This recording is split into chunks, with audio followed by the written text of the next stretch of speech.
இந்த வீடியோவில் நம்ம parallel கனெக்ஷன் அப்படின்னா என்னென்னு பார்க்க போகிறோம். ஸோ போன வீடியோவில் நம்ம சீரிஸ் கனெக்ஷன் அப்படின்னா என்னென்னு பார்த்தோம். அதை தொடர்ந்து தான் இந்த வீடியோவில் நம்ம parallel கனெக்ஷன் அப்படின்னா என்னென்னு பார்க்க போகிறோம். ஸோ இது நம்ம 14வது வீடியோ. ஸோ 14வது பார்ட் அப்படின்னு சொல்லலாம். ஸோ எல்லா பார்ட்டையும் 1 by 1 பாருங்கள். அப்போ தான் உங்களுக்கு எல்லா வீடியோவும் தெளிவாக புரியும்.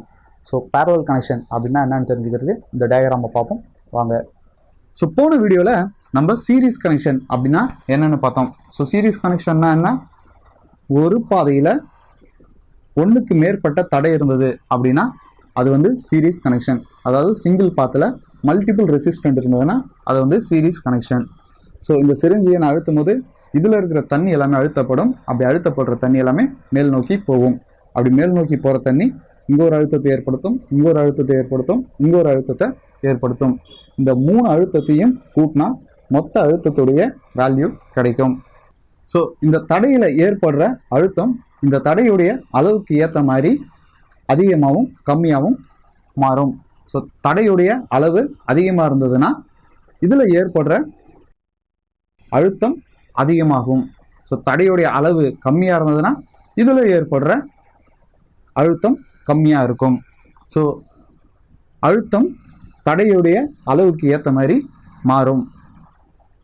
இதில் ஃப்ளோ ஆகிற தண்ணியுடைய அளவும் மொத்த தடைக்கு ஏற்ற மாதிரி மாறும். ஸோ மொத்த தடையுடைய அளவு அதிகமாக இருந்ததுன்னா இதில் ஃப்ளோ ஆகிற தண்ணியுடைய அளவு கம்மியாக இருக்கும். ஸோ மொத்த தடையுடைய அளவு கம்மியாக இருந்ததுன்னா இதில் ஃப்ளோ ஆகிற தண்ணியுடைய அளவு அதிகமாக இருக்கும்.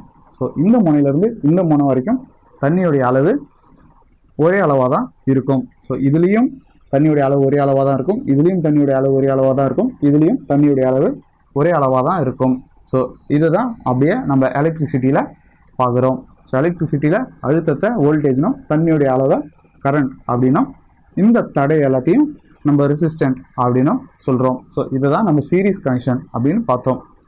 ஸோ இப்போ நம்ம parallel கனெக்ஷன் அப்படின்னா என்னென்னு பார்ப்போம். ஸோ parallel கனெக்ஷனை பொறுத்த வரைக்கும் ஒரு பாதையில் ஒரு தடை தான் இருக்கும். ஸோ சீரிஸ் கனெக்ஷனில் ஒரு பாதையில் ஒன்றுக்கு மேற்பட்ட தடை இருந்தது இல்லைங்களா, அந்த மாதிரி parallel கனெக்ஷனில் இருக்காது. ஸோ இந்த டயக்ராமை பொறுத்த வரைக்கும் 2 பாதை இருக்குது, 2 பாதையிலையும் ஒவ்வொரு தடை தான் இருக்குது. ஸோ இப்போ இந்த சிரிஞ்சியை நான் அழுத்தும் போது இதில் இருக்க தண்ணி எல்லாமே அழுத்தப்படும். அப்படி அழுத்தப்படுற தண்ணி மேல் நோக்கி போகும். அப்போது இங்கே ஒரு அழுத்தம் உருவாகும், இங்கே ஒரு அழுத்தம் உருவாகும்.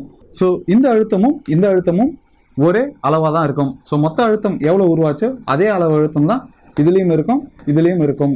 ஆனால் தண்ணியுடைய அளவு மாறும். ஸோ இந்த தடைக்கு ஏற்ற மாதிரி இதில் போகிற தண்ணியுடைய அளவு மாறும், இந்த தடைக்கு ஏற்ற மாதிரி இதில் போகிற தண்ணியுடைய அளவு மாறும். ஸோ இப்போ இங்கே என்ன நடக்குது அப்படின்னு பார்த்தீங்கன்னா அழுத்தம் எல்லாமே ஒரே மாதிரி தான் இருக்குது. ஆனால் தண்ணியுடைய அளவு தடைக்கு ஏற்ற மாதிரி மாறுது. ஸோ இந்த பைப்பில் என்ன நடக்கும் அப்படின்றத நான் சிம்பிளாக இங்கே வரைஞ்சிருக்கேன் பாருங்கள். ஸோ இந்த பைப்பில் இப்போ என்ன நடக்கும் அப்படின்னு பார்த்தீங்கன்னா இந்த சிரிஞ்சியை நம்ம அழுத்தும் போது இதில் இருக்க தண்ணி எல்லாமே இப்படி மேல் நோக்கி போகும். அப்போது இங்கே தண்ணி கம்மியாகும். அப்படி கம்மியாகும் போது இதில் இருக்க தண்ணி எல்லாமே கீழே இறங்கிடும். ஸோ இதில் இருக்க தண்ணி எல்லாமே இப்போது கீழே போயிடுச்சு அப்படின்னு வச்சுப்போம். இப்போது இங்கே தண்ணி இல்லாமல் இருக்கும்.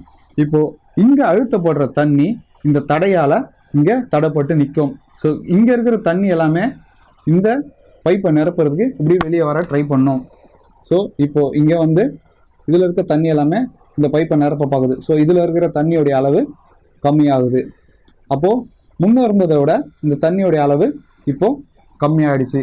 ஸோ இதில் எவ்வளோ தடை ஏற்படுதோ அந்த தடைக்கு ஏற்ற மாதிரி இதில் இருக்க தண்ணி கம்மியாகிட்டே வரும். ஸோ தடையுடைய அளவு அதிகமாக இருந்ததுன்னா தண்ணியுடைய அளவு கம்மியாகிடும். தடையுடைய அளவு கம்மியாக இருந்ததுன்னா இதில் ஃப்ளோ ஆகிற தண்ணி அதிகமாக ஃப்ளோ ஆகும். ஸோ இதுதான் இங்கே நடக்குது. இப்போது இங்கே ஒரு தடை இருக்குது, இங்கே ஒரு தடை இருக்குது. இந்த தடை வந்து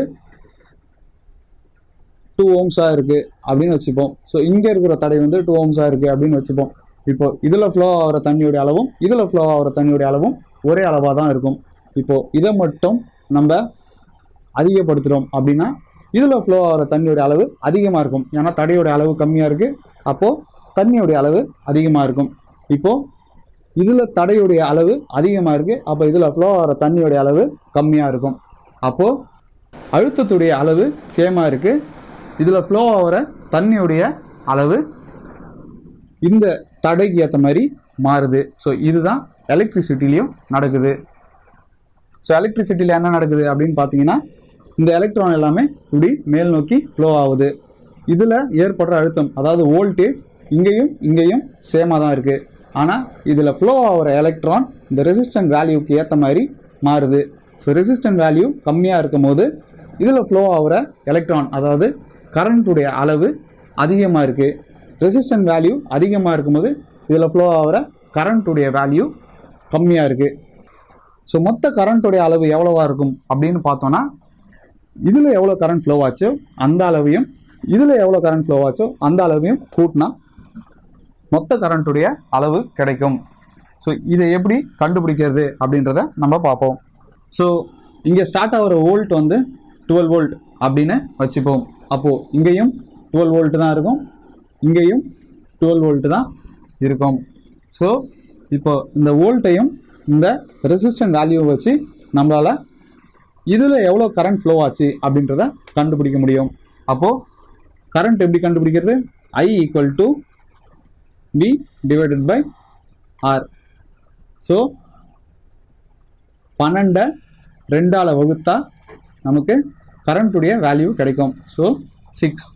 ஸோ இதில் எவ்வளோ கரண்ட் ஃப்ளோ ஆகிருக்கும் அப்படின்னா 6 ஆம்ப்ஸ் கரண்ட் ஃப்ளோ ஆகிருக்கும். ஸோ இங்கே எவ்வளோ கரண்ட் ஃப்ளோ ஆகிருக்கும் அப்படின்னு பார்த்தீங்கன்னா 12 டிவைடட் பை 4. ஸோ இதோடைய ரெசிஸ்டன்ட் வேல்யூ வந்து 4ஆக இருக்குது. அப்போது 12 டிவைடட் பை 4. 12 4ஆல் வகுத்தா ஸோ 3. இப்போ 3 தான் இதோடைய கரண்ட் ஃப்ளோவாக இருக்கும். இப்போ மொத்த கரண்ட்டுடைய அளவை நம்ம எப்படி தெரிஞ்சுக்கிறது அப்படின்னா, இதில் ஃப்ளோவான கரண்ட்டையும் இதில் ஃப்ளோவான கரண்ட்டையும் கூட்டினா இதிலிருந்து எவ்வளோ கரண்ட் ஃப்ளோ ஆச்சோ இதிலிருந்து எவ்வளோ கரண்ட் ஃப்ளோ ஆச்சோ அந்த அளவு நமக்கு கிடைச்சிடும். ஸோ 6ஐயும் 3ஐயும் கூட்டினா 9.